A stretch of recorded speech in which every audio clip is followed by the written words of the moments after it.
everyone. Really sorry that I haven't been able to do a Raw review. I stupidly attempted to try and stay up to watch Raw at like 2 AM on Monday, and then obviously fell asleep, and then forgot to set the Sky Plus recording. So I haven't been able to watch Raw yet, and like I said before, I hate watching wrestling on the internet, so I'm going to have to wait until tomorrow night when the repeat's on before I can watch it. So I will really try and do a Raw and SmackDown review at the weekend.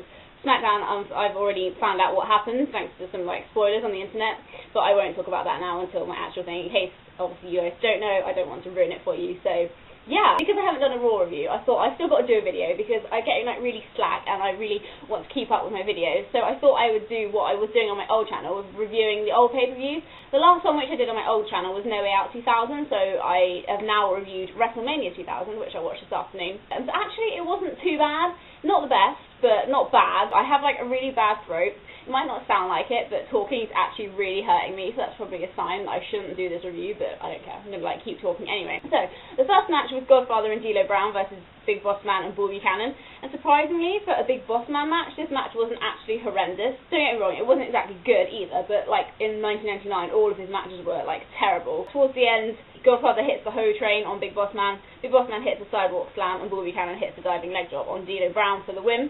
Godfather and D'Lo Brown are like really over in this match, and actually surprisingly, Big Boss Man and Bull Buchanan get quite a lot of heat, because I think in like 1999, even though he was like a heel, the fans didn't really care that much about Big Boss Man. They didn't really give him that much of a reaction, but he actually got a pretty good heel reaction in this match. So that match was okay, it's nothing special. I'd probably give that about a 2-star rating. Yeah, match number 2 was a 13-man battle royal for the hardcore title. So basically, it's 15 minutes long, and you obviously had to like pin whoever was the champion, and the title, but like it changed, the champion like changed like loads of times throughout the match, but you just had to pin the actual champion at the time in order to become the champion. So it changed quite a few times in the match, and it was kind of controversial, the ending, because Crash was the like champion, and he was Taz had him in the Taz mission. And then Hardcore Holly came in and hit like him over the head with like a sweet jar, and then pinned Crash. But it was like there's literally like 4 seconds left on the clock, and the referee counted 2. But then Crash didn't really get his shoulder up. He kind of like moved his arm. But then the referee didn't actually do the count, so he literally went 1, 2 and stopped. And then the time ran out, and then they said, oh, the new hardcore champion is Hardcore Holly, which was pretty weird because yeah, the referee didn't actually finish his count, and but then Crash didn't get his shoulder up either. So it was a bit weird and a bit controversial, and obviously the commentators were like talking about, you know, like arguing about who was actually the champion, so that was like pretty weird. But it wasn't actually too bad of a match. It was like an actual proper hardcore match, lots of obviously like weapon uses and lots of people bleeding and stuff, so it's pretty cool. So I give that one about 2 stars as well. Match number 3 was Al Snow and Steve Blackman versus Tess and Albert with Trish Stratus. This one wasn't really that good. It seemed to drag quite a lot. The crowd didn't really care about it, and there was a guy like dressed up as a piece of cheese on the outside. At the end of the match, Al Snow does an Asai moonsault on the outside on Albert. Al Snow hits the diving leg drop on Tess, so then Tess does a diving elbow on Steve Blackman to get the win. So that match was pretty dull, and then afterwards Al Snow and Steve Blackman attack the man dressed up as a piece of cheese. It's a bit weird. So that one gets about 1.5-star rating. Match number 4 was the triangle ladder match for the tag team titles, Edge and Christian versus the Hardy Boys versus the Dudley Boys. I've watched this match so many times, I probably don't even need to actually watch it to review it, because obviously I know like everything that happens in this match. I'm even sad enough that I know what the commentators are going to say after each move. So yeah, I probably shouldn't like actually tell you. I've seen this match so many times, so I've got it on like so many different videos, and it's like one of my favourites. It's actually brilliant. I can't emphasise enough how much I actually love this match. So, there were some really like nice spots in this. Jeff does a really nice corkscrew moonsault on Bubba Ray at the start. Jeff Hardy goes to do a 450 splash on Bubba Ray on the ladder, but Bubba Ray moves out of the way and Jeff Hardy misses. It was a really nice move, but it's a shame they didn't actually connect. The Hardys do, like, they set up like 2 ladders, Bubba Ray's on the floor, Matt Hardy does a leg drop, and Jeff Hardy does like the splash on Bubba Ray simultaneously. Edge spears Jeff Hardy off the ladder. Obviously he's only doing it on the turnbuckle, not like the one at Wrestlemania 17 where he actually edges on a ladder of his own, and that's a pretty good spot.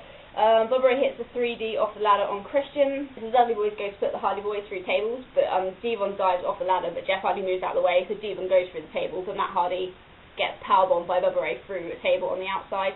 Then there's the really awesome Swanton one that Jeff Hardy does on like the 20-foot ladder on like the round. Bubba Ray was like attacking Jeff Hardy, but Christian hits Bubba Ray with a ring bell and puts him on the table. So then Jeff Hardy like climbs up the ladder and does the Swanton bomb off, which is like really awesome. For the actual ending of the match, Matt Hardy hits the Twist of Fate on Devon, so it's only like Matt and Edge and Christian who are still in it, and they've like got like 2 ladders in the ring with a table like across the 2 of them. So Christian and Matt Hardy are like climbed up on the top and they're kind of punching each other, but then Edge climbs up behind Matt Hardy and Matt Hardy's just going to grab the gold, but then Edge pushes Matt off and he goes like straight through a table, which is like in the ring, so then Edge and Christian win the belt. But yeah, so like I was saying, that match was honestly like awesome, so I give that one like a 4.5 star rating. So match number 5 was a cat fight between Terry and the cat. You had to win by putting your opponent over the top rope, and yeah, this match was just horrible, and basically in the end Terry won because Moolah like pushed Terry back in the ring after the cat had eliminated her, and then so the cat was like on the outside, so they kind of cheated and whatever. I don't care about that match. I can't even bother to talk about it. So that just doesn't get a rating because it's just rubbish. Match number 6 was the Radicals, Eddie Guerrero, Perry Saturn and Dean Malenko in a 6-man tag match against Chyna, Scotty 2 Hotty and Grandmaster Sexay. Chyna gets in the ring and she takes out Malenko and Saturn. She does a handspring elbow for both of them and hits a double low blow. Chyna actually hits the powerbomb on Eddie Guerrero, and she like kind of does like a reverse DDT for the win. So Chyna and Scotty Hotty and Grandmaster Sexay win that one. It was alright. The crowd were pretty into it, but I think that was also just because like too cool, really.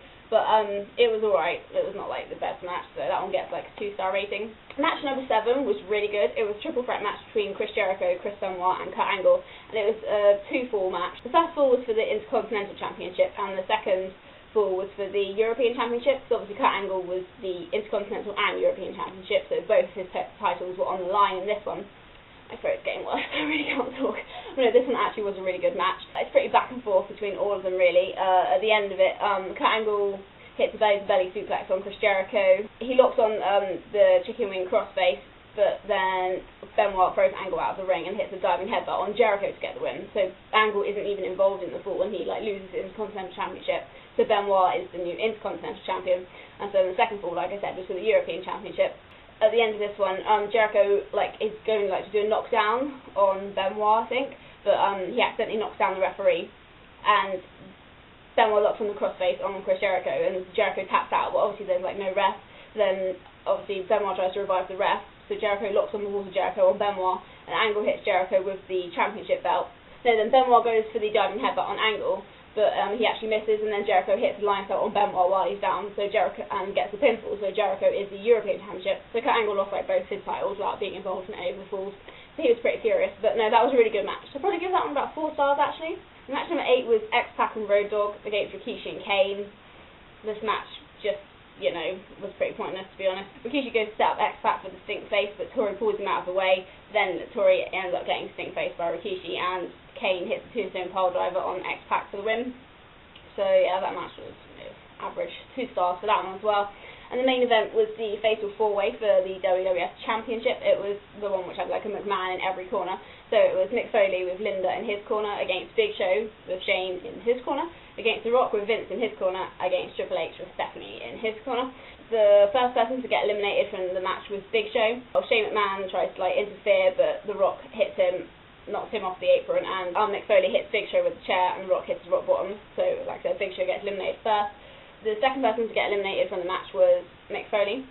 For quite a long time, Foley and Triple H actually team up on The Rock. Mick Foley tries to put Rock through the table, but he kind of like dives off the actual like turnbuckle, like to put it through the announce table, but he like barely hits the end of the table, and it just looks awful. So it just literally just pushes the announce table back further, which is rubbish. And then Triple H tries to put Rock through the table and like kind of dives off the barricade, but the table breaks like really slowly. It must have been so embarrassing for them, so that was pretty bad. Triple H hits a pedigree on Foley, but that only gets 2 count. So then he hits him with a chair and pedigrees him on the chair to eliminate him. So that only leaves The Rock and Triple H in the match. Foley comes back down to the ring after he's been eliminated and hits Triple H in the head with the 2x4 wrapped in barbed wire. Rock and Triple H brawl for quite a while. They kind of go like through the crowd, they go up on the stage and kind of fight around there. The Rock suplexes Triple H through the announce table. Vince McMahon attacks Triple H then. Shane runs back out and attacks Vince. And Vince attacks Shane, but then Shane hits Vince in the head with his chair and like busts him open, so Vince gets like taken out. The Rock hits a DDT on Triple H, but then Triple H hits a face buster and hits Rock in the head with the 2x4 wrapped in barbed wire. And Shane gets in the ring with a chair and he's like gonna like hit either Triple H or The Rock, but then Triple H gets catapulted into Shane McMahon. The Rock hits the rock bottom on Triple H, but then Vince comes out and hits Rock with a chair, which obviously the crowd are like furious because he's supposed to be on like Rock's side. So that only gets 2 counts. So then he hits him again, and then Triple H gets a pinfall. So then Stephanie and Vince like celebrate, like they like hug each other and like celebrate, and the crowd like mental, just like throwing like loads of drinks and like stuff at them in the ring. But then The Rock comes back in and hits the Rock bottom on Shane, Vince and Stephanie, and then there's the People Logo on Stephanie at the end as well. So that was a good match as well. I enjoyed that one. So that one probably gets about 3.5 to 4 stars. It was actually a pretty enjoyable main event. That pay-per-view altogether, I probably would give that one 6.5 maybe. So yeah, so I'm finally back on track with my like reviewing like pay-per-views from 2000. So whenever I next have time, we'll be reviewing Backlash 2000. Thanks for watching, and I will see you guys next time. Bye.